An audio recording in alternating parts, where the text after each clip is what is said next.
is fatigue, is there any fear that these takeover tour games are maybe negatively or adversely impacting and affecting recovery for PWHL players? I mean, that's an extremely valid concern. And I think that's part of what they're testing, right? They're not just testing, hey, do these crowds want to show up in Halifax? They're testing, hey, is it feasible for us to have a hockey team travel to Halifax and then travel to Vancouver, right? Yeah, maybe there are adverse effects, and that's part of what they're testing. Yeah, that's so interesting that it is still a test. I mean, it's tough for the players who are the guinea pigs effectively. Great for the fans, but like with anything, there's always a give and take. So maybe something that we'll have to keep an eye on.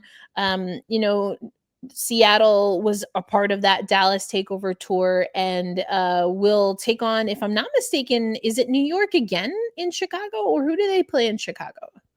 I believe it's Torrent versus Sirens again in Chicago. I think so. I am planning to go to that one. Now it's on the other side of the Olympics. So I'm planning to go to that one. I know. I know. We talked about it. I missed out on Dallas, but Chicago is a near and dear city.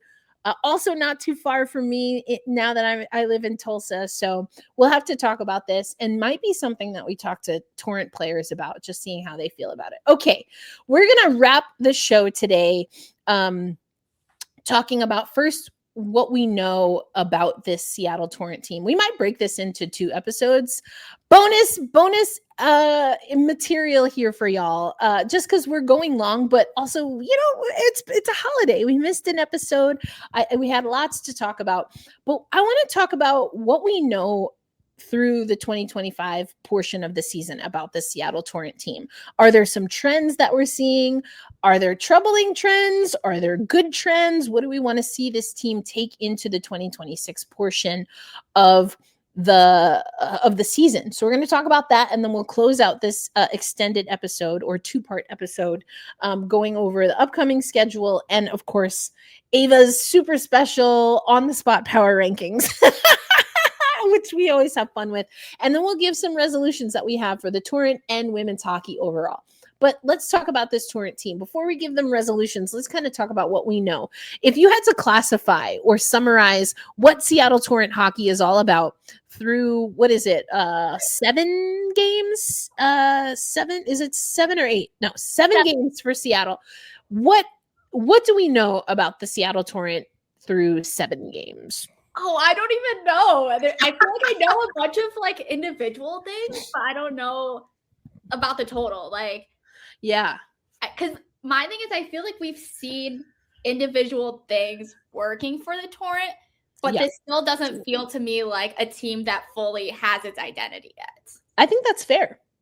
You know what's wild is that I think I saw something that says we're effectively like a quarter of the way through the season, which is only 7 games for Seattle. The most any team has played. We have 4 teams that, as of today's recording, have played 9 games. So Seattle still has some games in hand, but that's kind of wild to me. And it just speaks to, especially comparative to an NHL season. And oh goodness, don't even get me started on the MLB, which is like the longest season ever. There's not a lot of time. So I think you're right. We're still trying to forge that identity, or the Seattle Torrent are still trying to forge that identity. And I think that this is a good opportunity for reflection, because although it's not a completely baked team, as I like to say, there's still enough. There are not enough data points. There's enough film to be like, okay, what are we going to take responsibility for?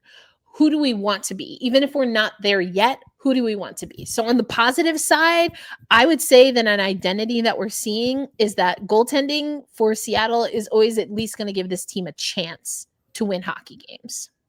Yeah, I mean, thank God for Hannah Murphy.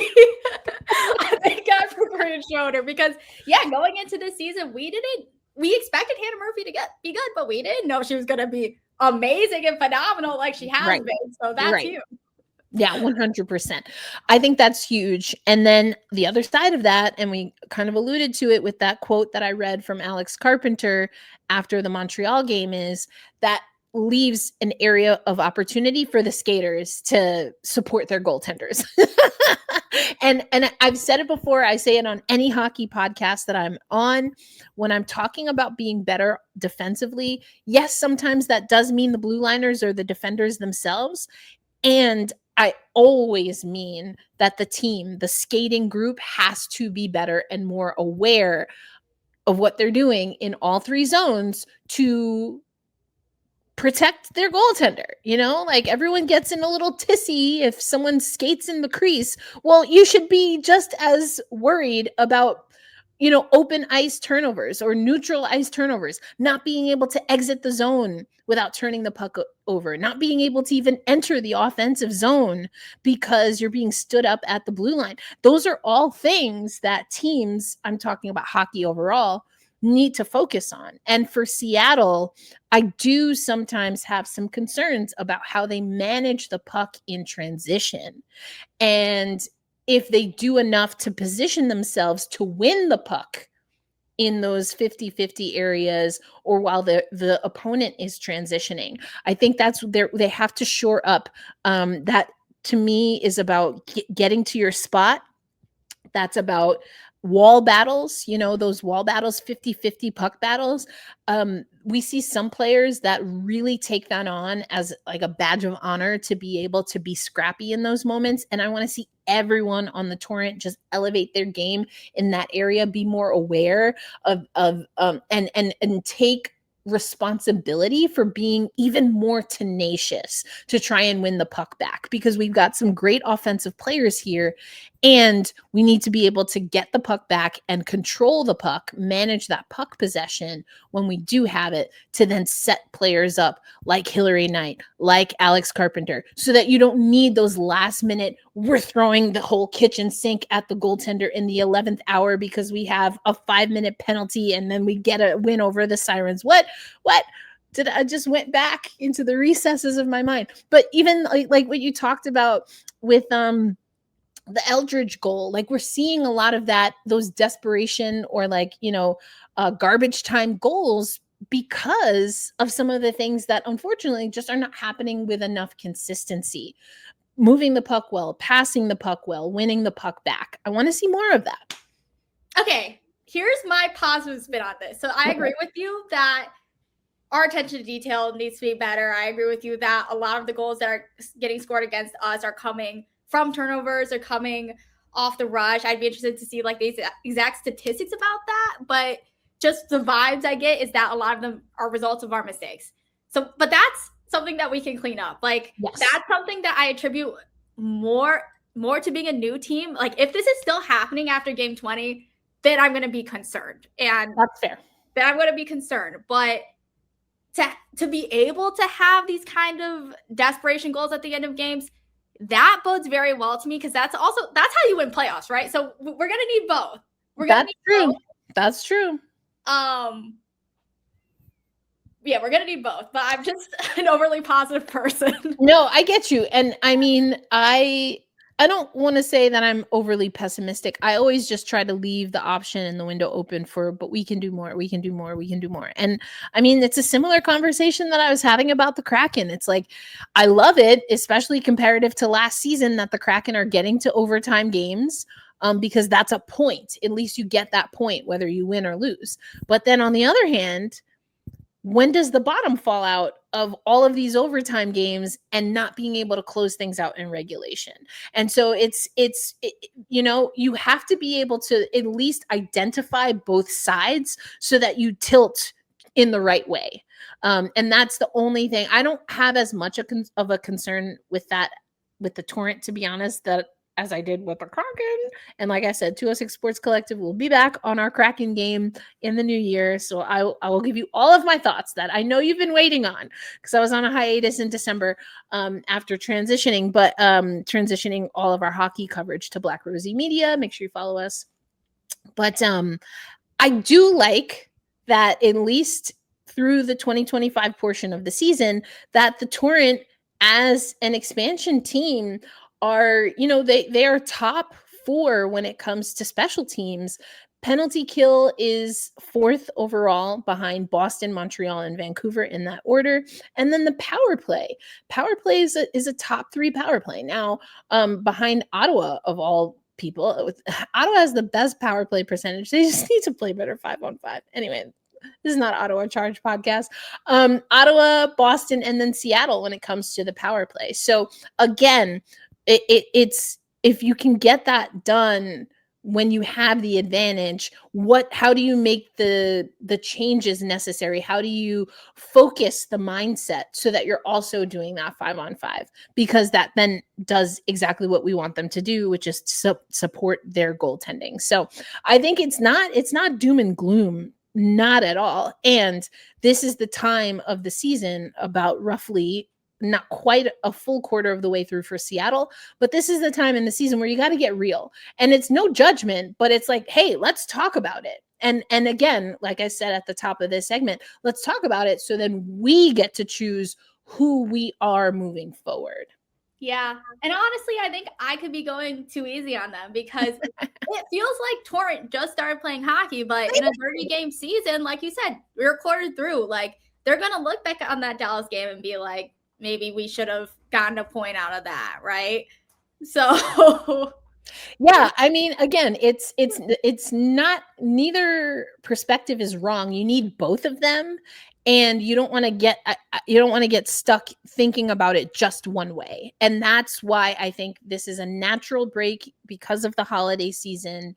It's a good assessment point in the season, and so I want to see what Seattle is able to do here. And before we move on to the upcoming schedule, our resolutions and power rankings, I feel like we talk about it all the time. It's one of those things. I don't like asking the question, but I think it's a very obvious question to ask. Corrine Schroeder, no wins this season. How concerned are we, Ava? I'm not concerned. All right, there we go. End the podcast. See you later. Bye. But no, tell me why. Because a player like Corrine Schroeder not getting the wins here, but I think it goes back to, it's not that she's not making the saves. It's more about not getting goal support. Yeah, I mean, in her first few games, I don't think she was phenomenal she wasn't phenomenal, and that's not shame because I love my girl, Yeah. But in the game against her last game against Boston, she did get third star of the game. She wasn't shut out Schroeds, but she was making the saves. Okay, so yeah, it is due to the team in front of her. I'm not concerned at all. Yeah, I mean, her third start of the season, that was the Boston start, 35 saves. That was a season high of a 921 save percentage. Even though she does not have a win, she recorded 35 saves in that game. She did that twice last year with New York alone.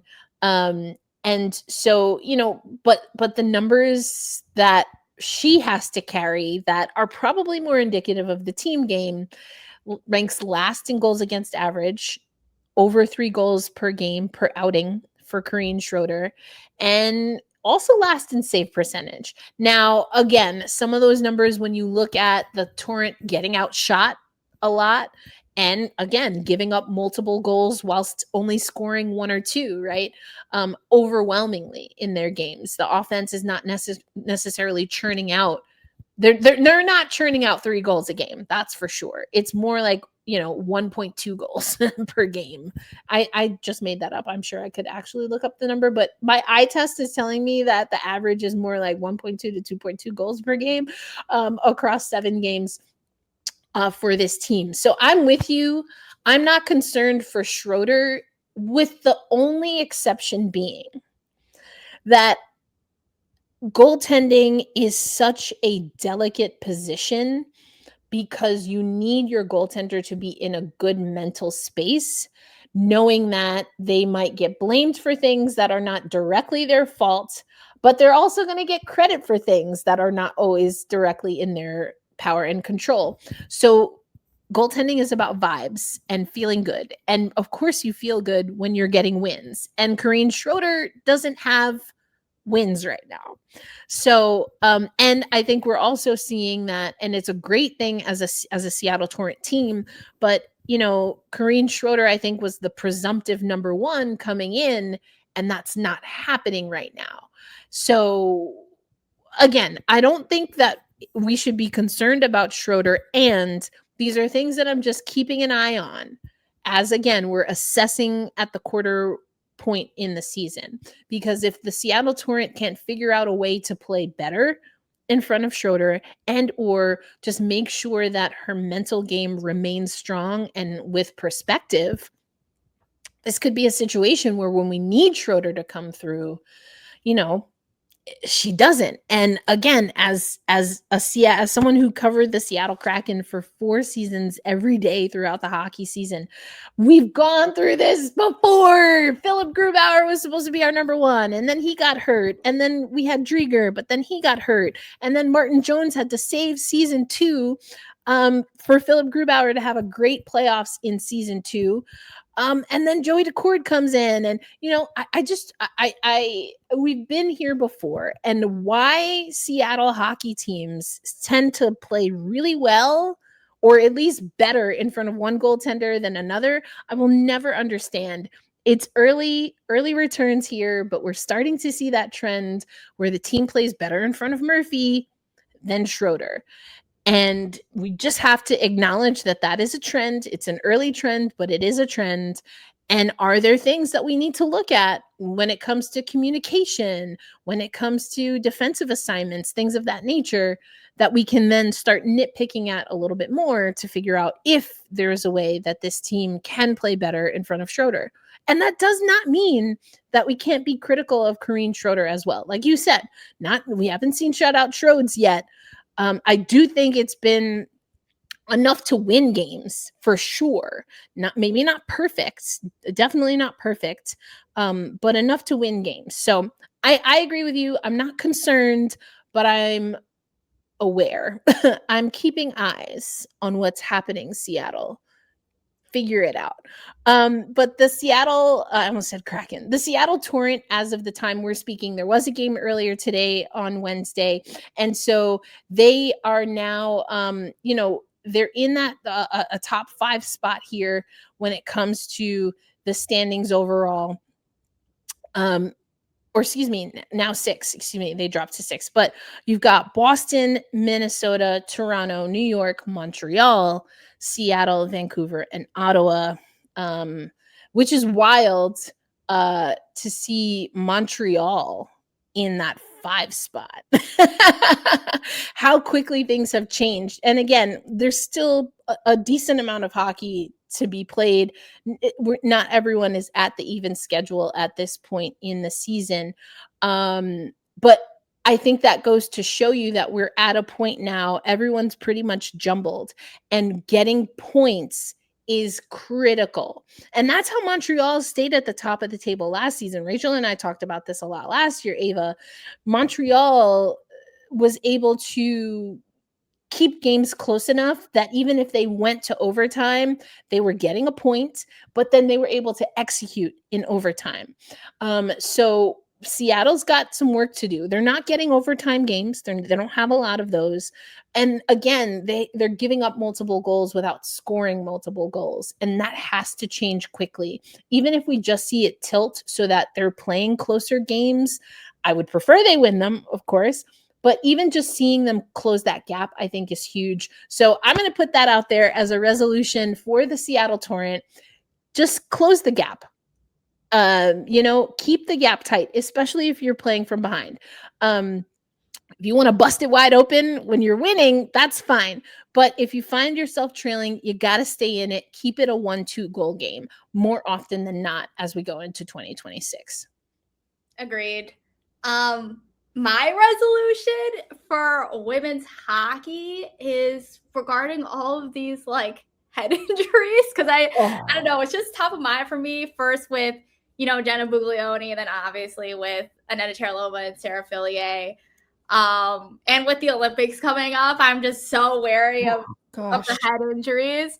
And I know that the PWHL obviously is very strict with the head contact, but I guess my question is like, what other steps can be taken, whether that be maybe even like additional training for all PWHL players on hitting, because we know that this is something that's new to a lot of players. Like we've seen even times when there's been these like collisions and you can tell that the player didn't actually mean to hurt the other person. So yeah, I'm not really sure what that would look like, but it does seem to kind of be becoming a trend. And I think it's a natural growing pain of like having this league with additional physicality, but just making sure that everybody's staying safe. I love that resolution for women's hockey as a whole. We've talked about it. It is going to be tougher for players who already have a physical edge to their game. You're right. There's I think what gets misconstrued is that this is the first time hitting is happening in hockey, in women's hockey. No. It's just that the penalty for hitting in women's hockey is changing. And so you're right.